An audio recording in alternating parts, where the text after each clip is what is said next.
Hey guys, Chastity and Lucy here with our spoiler-filled review of Captain Marvel. We're going to be telling you what we thought of the movie, but if you want more on Marvel, make sure to subscribe to GameSpot Universe. Also, we have a ton of major spoilers ahead, so be sure to watch the movie, then come on back. Okay, so straight off the bat, what were your initial impressions of Captain Marvel? I thought it was a good movie, but I also felt like it was incomplete. I liked Brie, I liked Carol Danvers, but I feel like we just scratched the surface and we didn't really get enough of this character yet. It's still a good movie, but I still want more character development. Right, and I think that was maybe my problem with it, was that it introduced so many new concepts and embellished older ones that it didn't really give a chance for the characters to shine. And also I felt like the script had been chopped and changed a lot. There were some moments where it felt like some lines got cut off just in the edit. It felt like characters were about to say something or embellish something else and then just got cut in their tracks. Also, I love the character of Carol, especially in the comics, but I felt like there were two Carols in this movie. There was the steadfast, the I can do this, you don't know me, I don't know me, I'm struggling to find my place in this world Carol. And then there was the fun, quippy Carol who was more in line with who she is in the comics. I felt there was a weird disconnect there. I agree with that. How do you feel it compares to the other MCU films? Where does it fit in? I feel, and Mike Rougeau said this in his review on GameSpot, is that this movie came out at a really weird time. If you think about how Black Panther was introduced to the MCU, he just kind of appeared in Civil War and then, got his own movie later on. I feel like they could have done that with Carol, that she could have just appeared in Endgame, but now having her origin story, we're a month out from Endgame, just felt a bit weird in terms of timing. And also it didn't set itself apart enough from the other origin movies. For example, like Thor Ragnarok was a solo movie, but it felt so unique and distinct from everything else, whereas this one kind of felt like old Marvel. I feel like it was mid-tier. I agree that Endgame should have been released first, and then we can come back to this, get some context, just give it that time, because we're all just so embroiled in the Avengers Infinity War story that we want that now. And just to have this break right now is a little offsetting. It's like, I'm not sure why they chose now to release this film. But it's still a good movie, and I don't think it's one of the worst. I think it's like definitely in the middle. It's in the middle, and I feel like maybe they're setting up Kree and Skrull to appear in Endgame. That would make sense as to why it's been released now. Or at least maybe Goose the cat. Yeah. A character that clearly has some potential within the MCU. But other than those plot points, yeah. So we had a ton of new faces in this movie. Let's go through them. Let's start with Carol. Yeah, so I think Brie did a great job. She did the best she could with what she was given, and she has a lot of potential, but like I said before, barely scratched the surface with this character. I liked her playfulness. I liked when she was questioning Nick Fury about making sure he wasn't a Skrull. That was a fun scene, but I need more. I agree, I really like Brie, and you forget that she is an Oscar winner, but when you are given a line like, "You don't know who I am, even I don't know who I am," or something along those lines, it's very difficult to get that across without it feeling kind of awkward. And I felt that some of the lines, especially if you consider there are two Carols, the Carol who's struggling to find her place really didn't have a lot to work with. But fun, playful Carol was great, and I loved her. And I loved that she had those moments with her friend and her daughter. Oh yeah, that was good. They really humanized her. But I felt also that she was kind of just set up and put in the movie without really giving her too much heart. What is this? The SHIELD logo. Does announcing your identity on clothing help with the covert part of your job? Said the space soldier who was wearing a rubber suit. Then we've got Nick Fury, played by Sam Jackson. What do you think? Loved seeing more of Nick Fury. His mum calls him Fury. Yes, Really everyone calls him Fury. Really like that joke. Because he's been such a mainstay throughout Marvel for so long. We feel like you know him. He's kind of the anchor for the MCU. 100%. But now seeing him in Captain Marvel, you kind of can chart the growth of how he gets to where he is when you get to Infinity War and you get to these later movies, which is really nice, and I really liked it. That he has more of a playful side. Yeah, exactly. It's nice to see him not so curmudgeonly, not so he's playing fast and loose. He's younger and he's having a good time. It was really nice to see that evolution and where he started. And also the de-aging Yeah. is insane. I kept staring at his face. Like, it was blowing my mind. Like, they keep getting better and better every time they do this. I felt bad because I was looking for it. I was Yeah. looking to I see was like, where are the they lines were in your screwing up. face? And it was so great. It looked incredible. I can't imagine how long that took. But I think my favorite character has to be Ben Mendelsohn's portrayal of Talos. Man, he chewed on that scenery and I loved it. Every single minute he was on screen, I just thought he was having so much fun with the character. He genuinely like lit it up every time he was on there, and I was really glad that he was a part of it. Agreed. I feel like he had the most to work with, and he just had so much fun with this character, and you can really tell. And it was such a good bait and switch because he's been playing these villains, like in Rogue One and Ready Player One, everything with a 1 at the end of it. And so you're just associating him with being a villain, so it was a really good casting choice. I feel like the one scene that he couldn't get away with was the autopsy when he's bending down and kissing him on the head. And you know, I'll finish what you started. I get that they're trying to really instill in you that he This is is a a Skrull, but it just felt so out of place. Because I mean, the guy could have heard him. Yeah, it just wasn't very sneaky at all, but maybe they're just trying to be like, hey, the Skrulls are pretty bad at this. Also, Jude Law was there. Have you seen the Bros documentary? I know Bros isn't really a thing in America, but they're a British band from the late 80s. Jude Law reminds me so much of Matt Goss that it was really distracting. That is a deep cut. It was all I could think of when I was watching him. But yeah, he was kind of paint by numbers for me. He's like, I am your mentor. Just kidding, I'm the bad guy. So I'll tell you what, I did actually really enjoy the mentor-mentee scenes because they felt like, if you compare with the Doctor Strange ones, which were very formulaic, very typical what you'd expect, this one had a little more intensity, a little more heart in it. I think that's why when his betrayal came up, I felt it a bit more because he was like, I would just want you to be the best person you can be, and he was building her up the whole time. I did enjoy that. But other than that, he didn't really have that much to do. Right. Not enough screen time, I suppose, to really flesh him out. You have to let go of the past. I don't remember my past. It's causing you doubt, and doubt makes you vulnerable. All right, let's switch gears, talk about the supporting cast. So we had Annette Bening, and no one was really sure who she was gonna play, but apparently she's both Mar-vell and the Supreme Intelligence. I really liked how that was, how the Supreme Intelligence took on the form of someone from your unconscious. Most admire, yeah. I feel like Annette Bening may be a little underused just because of how great an actress she is, but whenever she was on screen, I thought she was powerful. She brought a lot to the role. She had a lot of layers that, you know, through the course of the film you were unraveling, and I really liked that, and I just like her as an actress a lot. Yeah, I agree. Also to note, in the comics, Mar-vell was originally the first Captain Marvel, a Kree military officer sent to observe Earth who becomes a traitor to the Kree and ends up as Earth's ally and protector. So for Maria Rambeau, we also had Lashana Lynch. What do you think of her? She was great. Like you said, brought heart to the film. Like, just that one scene where she's sitting at the table was the most emotion I felt during the entire film. When she's like, no one told me what happened to my best friend. I wasn't sure if you were alive or dead. I knew you were strong. Like, that was a great moment. That was really great. I liked her, and I think that she had really great chemistry with her on-screen daughter. She had great chemistry with Brie.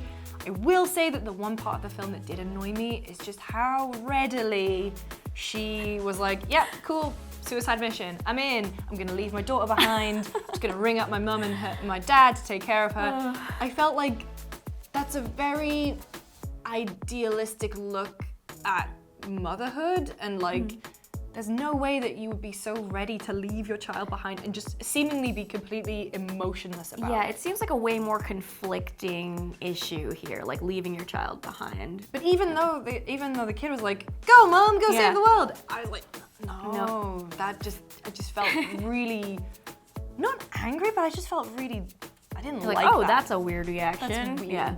Then we have Monica Rambeau, played by Akira Akbar. I thought she was great. She was great.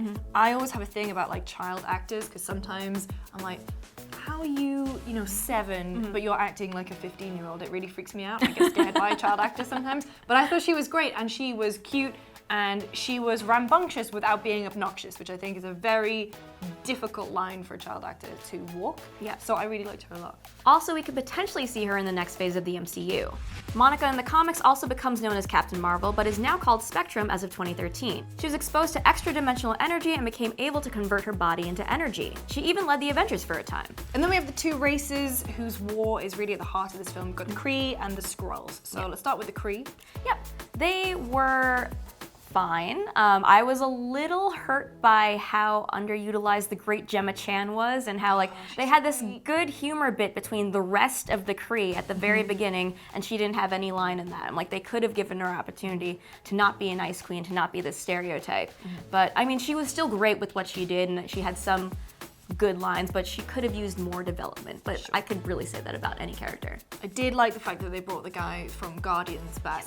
Who? I love that he was there. I was not expecting him to be in. In terms of the rest of the Kree, they were fine. I mean, Ronan the Accuser was there too. Yeah. Was there too. Yeah. I mean, you talk about chewing on the scenery. I love Lee Pace, but Not enough Lee Pace. Not enough Lee Pace. And every time he was there, he was just being so overdramatic that I really liked it. But I felt like I liked it as a setup for how Captain Marvel's place within the MCU, I guess. We'll come back for the weapon. The stone? No, the girl. I like that. Nice. And the Skrulls, We're there too. we're there too. I felt like Science Skrull was my favorite. Yeah, he was great. But again, I think the thing with Captain Marvel is they've introduced so many concepts that no one really got a chance to shine, Yeah, agreed. except for Goose the cat. Yeah, speaking of Goose the cat, or Goose the Flurkin rather, Yeah. we never get any explanation for Flurkins, but this is our first MCU view at what the Flurkins are. Well, there's going to be a video on GameSpot Universe, so keep an eye out for that. Hey. Flurkins. So I've read that comic, and so I knew what a Flurkin was. They didn't actually explore the full extent of a Flurkin's powers, which I'm probably not going to talk about here because it could be spoilery for a movie that I've never seen. But I really like the way that they used Goose the cat. I think as well, when you're making Fury a more relatable character, his love of Goose was great. That was really cute. That was really sweet. Apparently they were in, was it Brie Larson who's Brie's allergic, yeah. to that cat, so that's unfortunate. But he was cute. But he was the humor mostly came from Goose, I thought. All right, let's talk about what worked. So the first thing I want to bring up is the 90s setting, the 90s soundtrack. Great stuff. This is what I was looking forward to when going into this film, and they really delivered. I liked seeing the Blockbuster, the Old-Timey Radio Shack, just the flannel, the hat, Nine Inch Nails t-shirt, and that soundtrack was incredible. It towed the line between being referential of the 90s without really beating you over the head with it, which was really great. When we sat down, didn't I say I was really hoping to hear some Nirvana? Yeah. There was no Beck, but No. we did have Nirvana. We which did was get great. Nirvana, and Garbage is only happy when it rains. Very Big good. fan. Big fan. We had No Doubt. REM. REM. Gotta say though, Celebrity Skin came out in 1998. 1998, that's right. So, because we were sat there at the end, and we both just went, excuse me. Actually, I think you'll find. But no, I really liked the soundtrack, and I really liked. I think as well because we're 90s kids. Yeah. It just felt like, oh, this is a nice little. Got me throwback. right in the nostalgia. Yeah. Also, I really like that Fury listens to TLC. Do you think maybe with his eye patch he wanted to emulate the late great Lisa Left Eye Lopez? Yeah, completely. That's my headcanon. Yeah. I think the action scenes were also done really well. I think with a character as powerful as Captain Marvel, sometimes it can be, the punches just, in some movies, can just feel like they have no weight behind them, but I felt like the audio worked really well, the camera worked really well. CGI was great. CGI was great, done by ILM. And actually, when we were watching it, we were both like, oh, this does have a kind of Star Wars feel to it. Yeah, especially all the space fights. Yeah, the space fights, the sound effects. It actually made the action and the sound effects were so good, and the visual effects were so good, that I preemptively felt sad about Dark Phoenix. Because Captain Marvel, in all her glowing glory, is always how I imagined Dark Phoenix to look. Yeah, with that glow. What do you think about the action? Yeah, I thought the action was fantastic. Like you said, just it looked visually stunning, and it was nice to watch. And even when they're just sparring, when it was just Veers versus Yon-Rogg, like that was still a very good fight. Like I loved the action in this. Yeah. All right, how about the humor? I thought that was done really well. Like we were talking about the dialogue, but I feel like the jokes landed. Yeah, I think the jokes completely landed, but I wish there was more. And Ben Mendelsohn, really funny, got some great comedic chops when he's kind of standing there sucking on that drink, and he's just really, he lit up every scene he was in, I've said it before, but I thought the humor could have done with more. Yes. I think as well, I wasn't ready for Marvel to hit me with the feels Right off the bat. before the movie had even begun. So there is, they changed the Marvel Studios intro, they've replaced all the superheroes with Stan Lee, and then, you know, that was just, That got me good. that really got me, and then, you know, it's just thank you, Stan. And his beautiful. final cameo, I guess, unless he's done one for Endgame already. I think he has. Yeah. And if you've seen me, he must have done one for Endgame, but his cameo was really sweet. Was It he was- reading Mallrats? Yeah, he was reading the script for Mallrats because he makes a cameo in Mallrats, and he's practicing his line over and over. It was really sweet, and I just think really, really well done. And yeah, it's so weird that he's not here anymore. I know. We've done the good. It's time for what didn't work. Yeah. It's not necessarily bad. Like, it's Yeah. a fine movie. It's a good movie. Just some general creative criticisms that we have. Yeah, so there was too much packed into this film, as was we've a kind lot. of said. Yeah.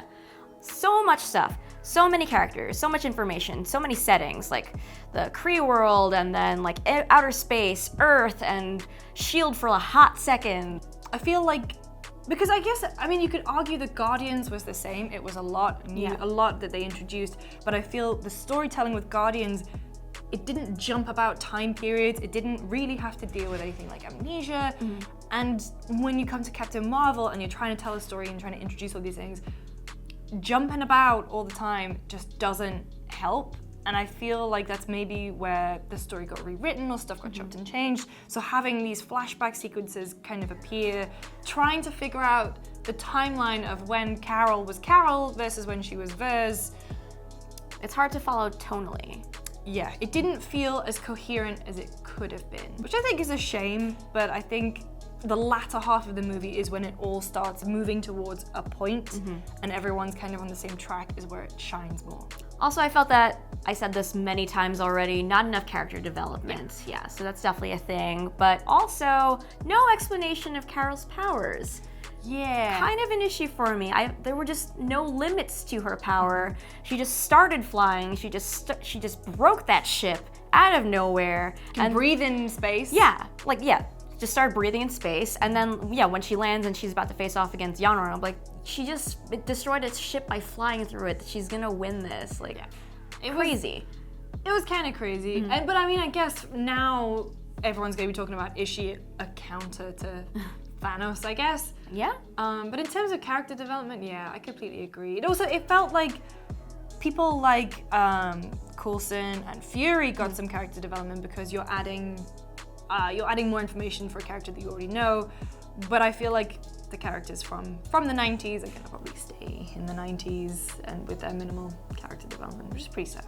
One of the things I picked up on, I think during one of the early action sequences, was the score for the movie. And I don't know if it's because Thor Ragnarok is now the gold standard It's that like I hold every top Marvel tier, yeah. movie that I hold every Marvel movie to. But the score for Thor Ragnarok was full of these great 80s synth beats, and it just felt very appropriate to the movie. Yeah, and unique to that style, that director. But I think the score for Captain Marvel kind of it felt backwards. It felt like the old, more orchestral scores with like, this is where the trumpeting section is gonna come in. And then, you know, when the Avengers theme comes in, it just sounded like it was trying to emulate the Avengers theme. And I feel like if you're gonna have a movie set in the 90s, why not lean into 90s music a bit more? And I don't know why I got really caught up about it. Just focused on the music, but kind of made me a bit sad. I feel like it was a missed opportunity. Also, having that fight sequence set to No Doubt's Just a Girl made my eyes roll. A little on the nose there. It was a bit on the nose. A little on the nose. But you know, I mean, No Doubt's a great band, but yeah. All right, let's talk about the Endgame predictions and also maybe sequel predictions. So first, let's roll it back and talk about the mid-credit scene. So we got the setup for Endgame. We have the Avengers, and they're looking at the missing people, and they also have the pager that Fury had. It stops, and also Captain Marvel just shows up and asks where Fury is. And Captain America still has his beard. That's very right. important. Very important. I am very excited to see how Carol is going to work within the kind of the group constructs, because we've known the Avengers, we've known these characters for so long. I'm excited to see some fresh blood in there, despite, you know, literally the entire universe falling apart around them. Yeah, she has longer hair. I think the main questions are, where has she been? And how are they gonna set, where have you been, young lady? Yeah, seriously, where have you been? We were talking as well, like, if he had that pager, Yeah. what constitutes an emergency for Nick Fury? Seriously. Aliens coming through the sky In the New Battle of York, New yeah. York. Bloody, what'd you call him? Ultron. Yeah, yeah. Maybe, I was thinking, maybe he did page her and she's like, is that all? Pff, you could take care of that. I've got more important things to do. And it's like, whatever, it's fine. Robots, you guys can handle robots, yeah. But I guess as well, this is the event that's being felt throughout the universe. There's no Yes. escaping this one. Yeah, all of a sudden she's like, ooh, 50% of people, okay. All right, bear it there. Also, I think that Captain Marvel is the deleted character from the Endgame trailer. When there are like notable spaces where another person should be, like when they're walking in a line, when they're walking out in the field, maybe they were even looking at Captain Marvel. It's clear that Captain Marvel was supposed to be in that trailer, but they just deleted her because it's a spoiler. Yeah, they have done that many times in the past, especially for Infinity War as well. Yeah. They put Hulk in somewhere Yeah, they where put he Hulk wasn't in. supposed to Yeah, be. he was totally not there. And yeah, I'm just really excited to see if she can stack up against Thanos, because her powers Apparently. seem pretty unlimited. And they need an ace in the hole who's going to be able to take on Thanos. So I'm interested to see how that's all going to come together. Yeah, and that makes me question what can stop Captain Marvel? Like, what is her weakness? My prediction, she will survive Endgame because they want her to have a sequel. Yeah, 100%. I would wonder if they would explore where she's been in a sequel, because that's like 25 years worth to work with. Also, she hasn't aged. Hang on. Yeah. She didn't age. Yeah. Maybe Is that's that is that a power? I think that's a power, yeah. What's your skincare routine, Wow. my girl? No, I would so be up for a sequel, and I hope that because they've now moved past the origin movie, it can just be an out-and-out Captain Marvel movie. Yes, I want to know where she's been, and I want to get to know her more, and I want to dive more into who Carol is. Have Goose the cat there too. Yes. All right, that's what we thought about Captain Marvel, but let us know what you thought about the movie in the comments below. Don't forget you can come find us on Twitter. I'm at Lisa James Games. I'm at Chastity_V, and we'll see you next time. Higher, further, faster, baby.